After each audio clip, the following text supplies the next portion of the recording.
Ubumbano kwenhlangano ebusayo into ekhulunywa isigungu esiphezulu kuphela senhlangano, kodwa amasebe axoxa indaba ehlukile. Ikipa ezinobuso bukamongameli weqembu Cyril Ramaphosa zashiswa yilabo abasekela unobhala jikelele uAce Magashule ngenkathi evele enkantolo.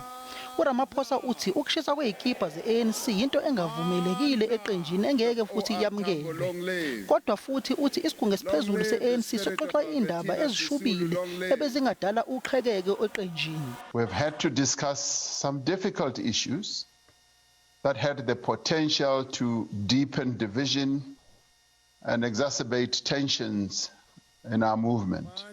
Isigungu esiphezulu se-ANC, i-NEC, icele i-Top 6 ukuthi iqhamuke namasu amasha kanye nemigomo ezochaza kabanzi ukuma abaholi be-ANC besolwa ngenkohlakalo noma bethose amacelo ukuthi bazoshenxa kanjani ezikhundleni zabo.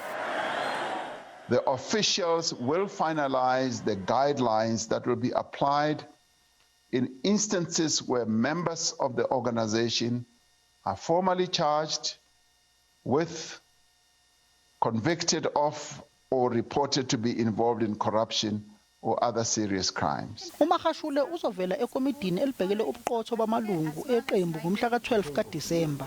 I-ANC iphinde yakhuzelwa engumongameli wezwe uJacob Zuma ukuthi ayeke ukuchukuluza iphini lingamongameli wamajaji uRaymond Zondo nophethe ikhomishana ukuthi uhulumeni wayebanjwe ngobhongwane. We affirm our call to all members of our movement to cooperate with the Commission and to refrain from unnecessary attacks on the Deputy Chief Justice. I-ANC isicele wonke amalungu eqembu ukuthi asekele le khomishana ephethe yiphini likamongameli wamajaji uRaymond Zondo. Ngingusamkele Maseko, izindaba ze-SABC eGoli.